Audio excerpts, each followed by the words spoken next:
Athens, Greece. A city alive with commerce and culture. It is also a city of faith. Greek Orthodox faith, part of the great Eastern arm of Christianity.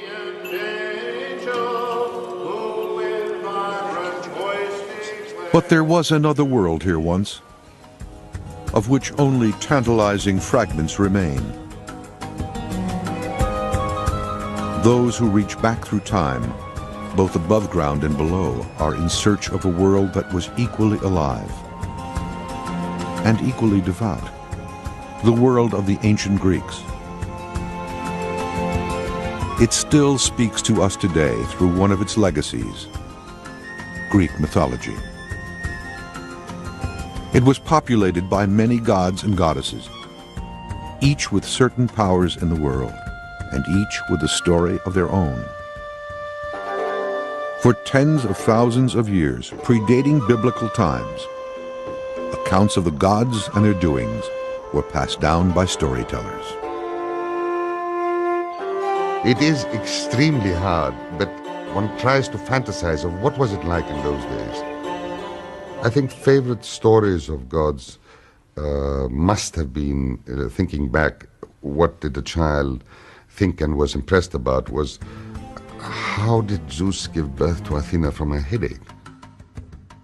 Apollo, who was a very wild young man, who then developed into being the god of order, of music, of art. Poseidon, who would create storms when he was angry. Athena, who was the protector of our capital city and was in favor of peace. Presiding over all was Zeus, god of the sky, god of thunder. Zeus is a sky god, and you're in the domain of Zeus when you're out there in nature. Zeus had some control over whether you had a good day or a bad day, and a good life or a bad life.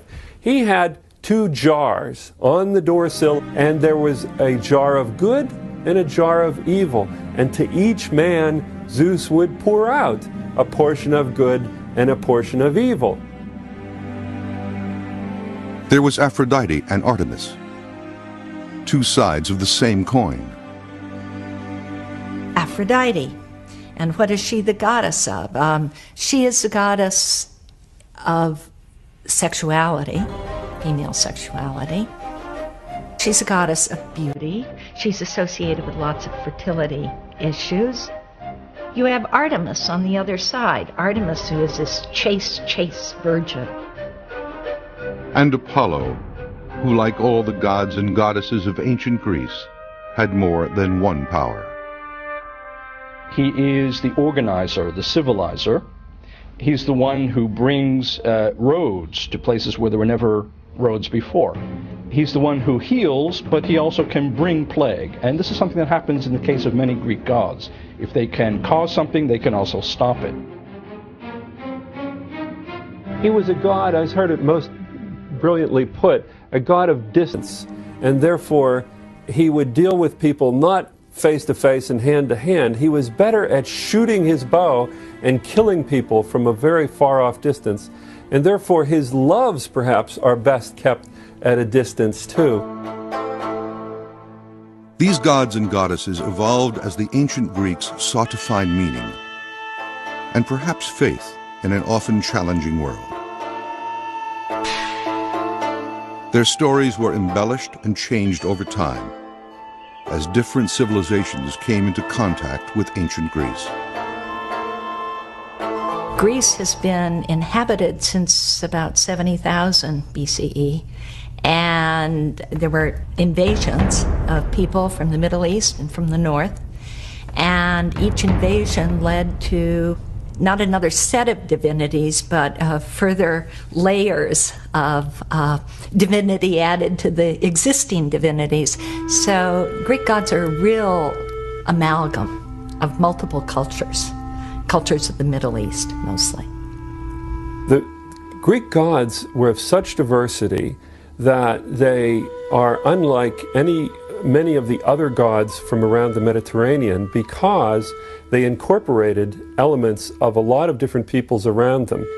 And they don't clearly match a lot of the other peoples, say, in Celtic or Italian religions.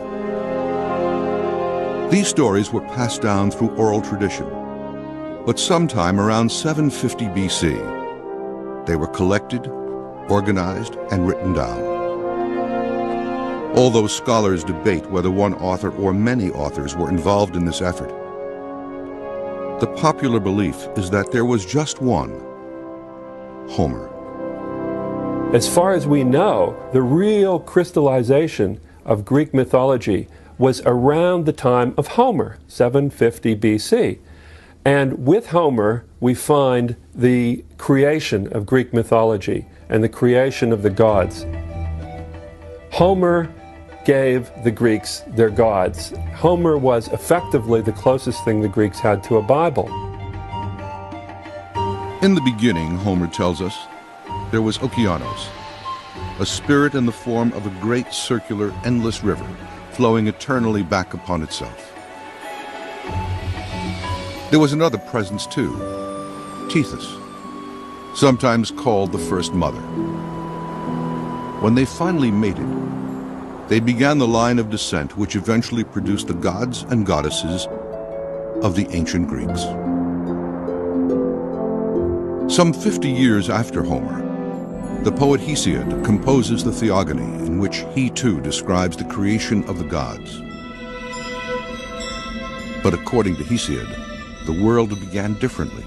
First, there was a supernatural presence called chaos, by which Hesiod means emptiness, not disorder. Once upon a time, there was chaos. And after chaos, there was a goddess called Gaia, Earth.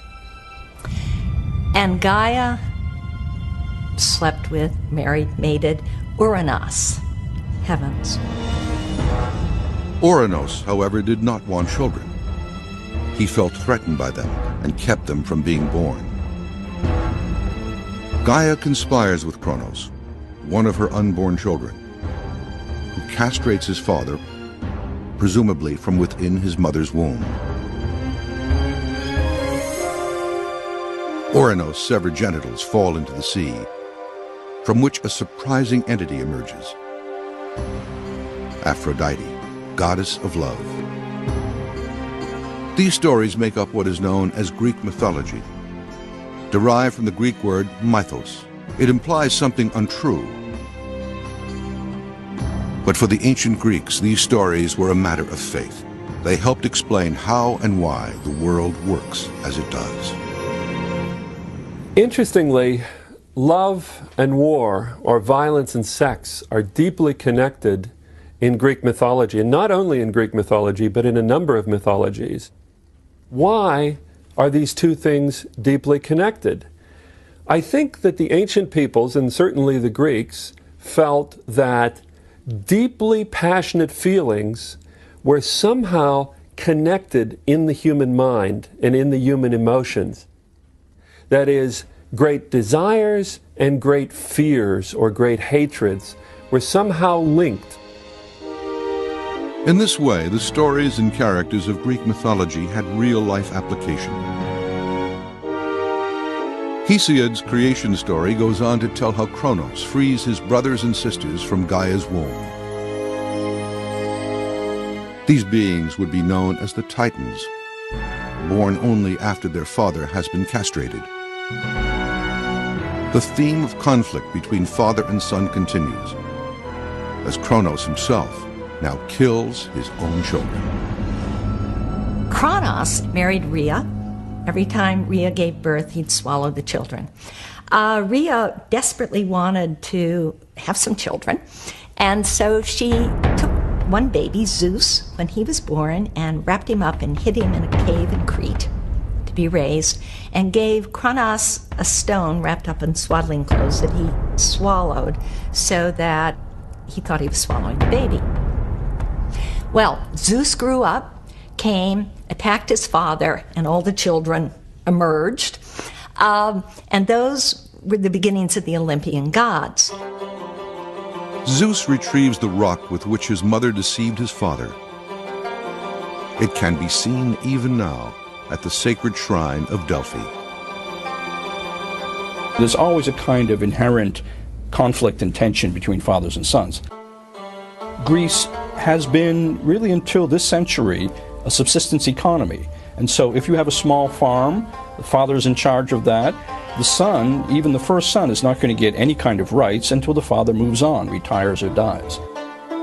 What is the concern there? There's a real concern, obviously, about issues of succession and power. After Zeus rescues his brothers and sisters from their father, they seize Mount Olympus.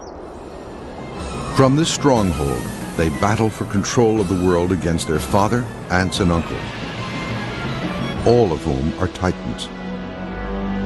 Finally, the gods and goddesses of Olympus prevail. They acknowledge Zeus, who is also god of the sky, as their king. But human beings have yet to appear on the scene.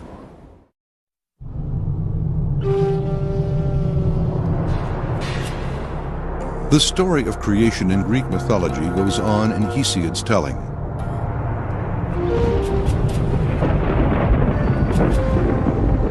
Generations of gods continue to struggle with one another, all before humanity's arrival in the cosmos. I think it says something very interesting about a culture, whether it considers its formative moments to be ones of conflict or ones of sort of unified production, peaceful production. I am overwhelmed each time I study or teach a course that deals with Greek mythology, how persistent these conflicts are. After triumphing over the Titans, the great god Zeus marries Metis, a Titan herself, and therefore his aunt. Eventually, they have a daughter who bursts fully grown and armed from his forehead. This is Athena, goddess of warriors. Other gods and goddesses enter the world, each with different functions. They all have, however, one thing in common, an attribute which sets them apart from virtually all other divinities in the ancient world. Their images are human. If you think of Egyptian religion, with its gods having animal heads, various animal bodies, or Near Eastern, Akkadian, Mesopotamian, Hittite religion, where you see divinities associated with lions and other fierce animals, the Greeks' decision to somehow represent the gods as being like Greeks is really an innovation. And we're not really sure where it came from. When you think about divinity, you're talking about the unknown.